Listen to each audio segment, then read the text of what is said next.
Rangapara station मोनफैबाय आरोना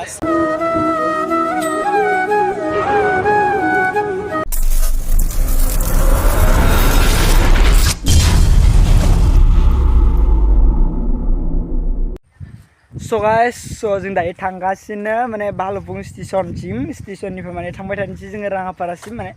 आरो दिनै माने राङापारासिम थांना थाहैगोन बिनिफ्राय गाबोन आरो बेलेग खामानि दं राङापारानिफ्राय दायो थांनो ओंखारदों जोङो सानै आरोना दा जों थाबायगासिनो नै सान्दुं गोसा दायो माने थांगासिनो भालुकपुं स्टेसन नै सुमित ब्रादार दं आरो आं दं माने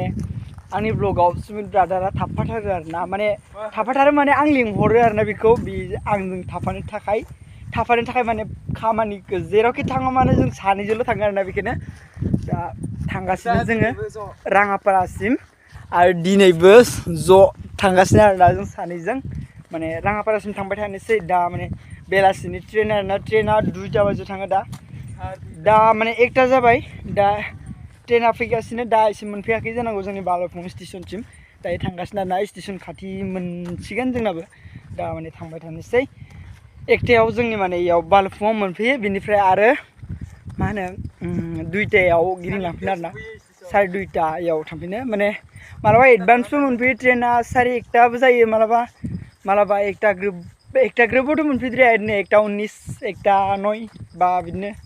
1:15 बिदिफोराव मोनफैयो थांनाया बेनिफ्राय 2टा मालाबा 2टा मालाबा 2:30 बिदियाव थाङो आरोना खुनु टाइमखौ फिक्स खिथानो हाया आरोना दायो थांगासिनो जों सुमित ब्रादाराबो दा आंनि भिडिअ एसे बुंथिना होगोन आरोना दायो थांगासिनो जों नोंथांमोना नायलांबाय थादो भिडिअखौ जोबजासिम स्किप खालामालासिनो जों दायो भालुकपुं स्टेसन मोनफैबाय आरोना नै भालुकपुं स्टेसना माबायदि नोंथांमोना नायनानै लादो नै भालुकपुं स्टेसन भालुकपुं आरोना बेयो रेलवे स्टेसना बेनो आरोना जोंनि भालुकपुंनि ओरैनो भिउखौ नायदो नोंथांमोना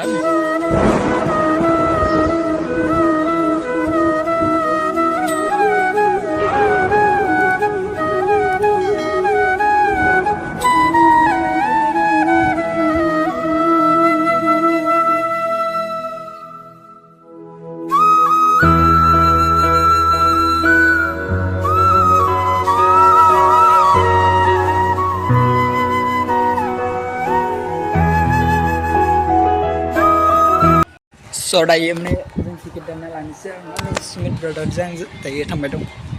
नोंखौ नायनो हागोन सिगांनिफ्राय जों दा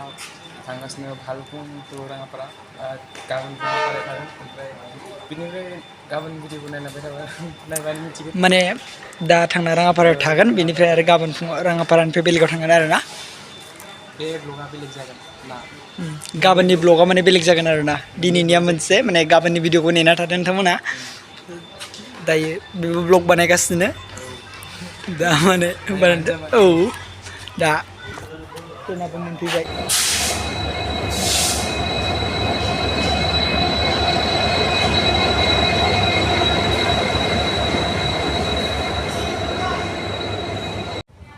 बाय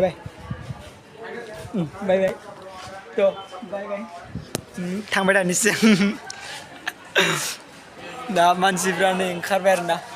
मोनफैबाय दा थांगासिनो ओमफ्राय आरो फैनायफ्रा इसोर आरोना ब्लग बिथांनि ब्लग दायो गाखोबाय आरोना ट्रेनाव दा थांबाय थानोसै स' 2:12 खारगोन आरोना 2:12 माने दा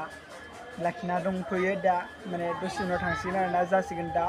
1:56 जाबाय बिनिफ्राय दा 2:12 जानाय लोगो लोगो थांबाय थासिगोन स' गाबोननि भिडिअआ माने आरो बेलेग जागोन आरोना गाबोन माने राङापारानिफ्राय आरो बेलेगाव थांगोन ना बेयाव माने बिनि भिडिअ बेलेग जागोन स' आरो दिननि भिडिअआ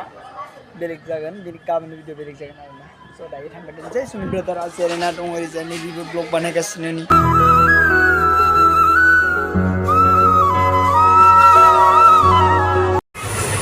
थांगासिनो आरोना राङापारासिम दा फैबाय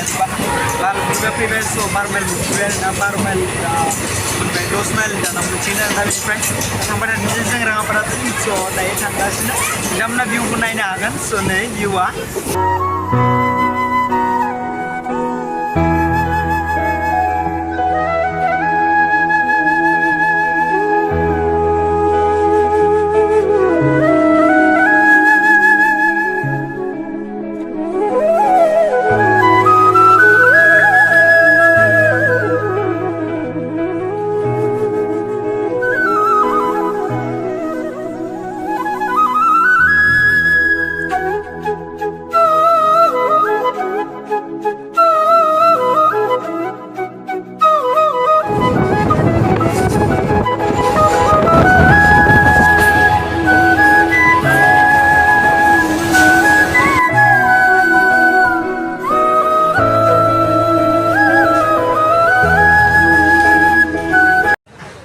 guys, so जों दायो राङापारा स्टेसन मोनफैबाय आरोना सुमित ब्रादारनि आसोला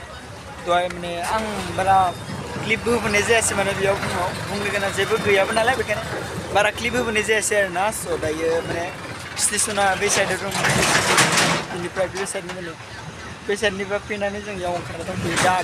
गारि नेदों आरोना माने गारि बेसिम थांनो माने बाजिलानसिम थांनो थाखाय गारि नेदों आरो माने बाजिलानसिम माने न'आ गोजान नालाय बे स्टेसननिफ्राय बेसिम थांनो माने गारि नेदों आरो दा गोजानानो बेनिफ्राय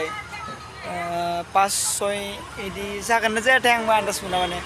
एबारजोंसो खननै जादों माने बाजिलानाव फैनाय माने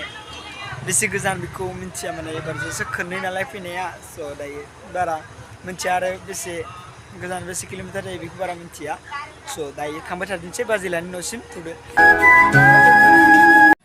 द' दायो जोङो माने टमटमजों फैनानै दा थाबायनांगौ गोनां जाबाय आरोना माने बेनिफ्राय बिदि ससेयाव माने फाखा लामा नङा नालाय नै बेबायदि माने हा लामा बेयाव माने गारि थांजाया बेखायनो दा बिदि ससेयाव थाबायनांसिगोन आरोना दा उपाय गैया थाबायनो बादोंमोन नै बिथाङा नै थाबायनो बाथारदोंमोननो गोसोआ माने आधा लामाखौ टमटम माने गारिजों फैबाय आरो माने आधा लामाखौ दा थाबायनांगौ गोनां जानानै फैदों आरोना माने बे साइडआव गारि थांखाया माने आंबो लामाखौ आन्दायदोंसोमोन आरोना एबारजोंसो खननै नालाय फैनाया बेखायनो लामाखौ आन्दायदोंसोमोन आंबो दा थांबाय थानोसै 4ता जाबाय दा जों बालुफुंनिफ्राय माने न'निफ्राय ओंखारबोनाया 11थायाव ओंखारबोदोंमोन बेनिफ्राय बालुफुङाव 1ता बाजियाव मोनहैबाय आरो बेनिफ्राय 2ता बाजियाव इदि फैबाय 2ता बाजियाव फैनानै माने बेयाव 3तायाव मोनफैदों दै माबायाव मा होनो राङापारायाव 3तायाव मोनफैदों 2:30 फैनानै 3तायाव मोनफैदों बेनिफ्राय आरो हटेलाव हाबबाय बेबायदिनो माने 3:30 जाबाय 3:30 दा फैनानै 4:12 ना मा जाबाय खोमा दा माने थांबाय थादों जों दफ्ला बिल होनो आरो बे जायगाखौ दफ्ला बिल होनो माने दफ्ला बिल होनबाबो जायगानि नामासो दफ्ला बिल मानसिफोरा दफ्ला नङा बर' गोजा दायो थांबाय थादिनोसै बाजिलानसिम बारा गोजान गैला बाजिलान नङाबो सो गाइस अभी हम लोग पैदल के पूरा थक गया वो तो पूरा थक चुका है मतलब थक गया पैदल के अभी क्या मतलब क्या ही बोलूँ वैसे मतलब टाउन से इतना दूर होता है ना वो आधा रास्ता पैदल ना होता है और आधा रास्ता तक गाड़ी से आया और आधा रास्ता तक पैदल ना होता है इतना दूर है इतना अंदर में आना है अभी पास नहीं वाला है 5 नहीं बजेगा 4 बजे 4 बजे पार हो गया बहुत गर्मी हो गया और ना घाम पानी निकल गया पूरा सब अभी थोड़ा सा ही ज़्यादा दूर नहीं है अभी तक पहुंचने वाला है थोड़ा सा है ओह माय गॉड आज का दिन यही पैदल के पूरा थक गया ठीक है अभी जा रहा हूँ पहुँचने वाला दिखाएगा मैं आपको पहुँचने से और मतलब आपको सॉरी आप लोग को दिखाएगा मैं पहुँचने से So hey guys, so welcome to back to my YouTube channel and other vlogs. आशा खालामो नोंथांमोना आंनि भिडिअखौ नायनानै लाइक खालामगोन आरो चेनेलखौ साबस्क्राइब खालामनानै होगोन होननानै आंनि चेनेलाव सोरबा गोदानै फैदोंब्ला साबस्क्राइब खालामनानै होथारबानो जाबाय आरोना बावनाङा स' दायो दिनैनि भिडिअआ बेखिनियानोमोन आरोना स' दिनैनि भिडिअखौ बेखिनियावनो फोजोबनाय जाबाय स' नेक्स्ट भिडिअ लोगो मोनगोन लोगोफोर गाबोननि भिडिअआव फैगासिनो स' थेंक्स फर वाचिं बाय बाय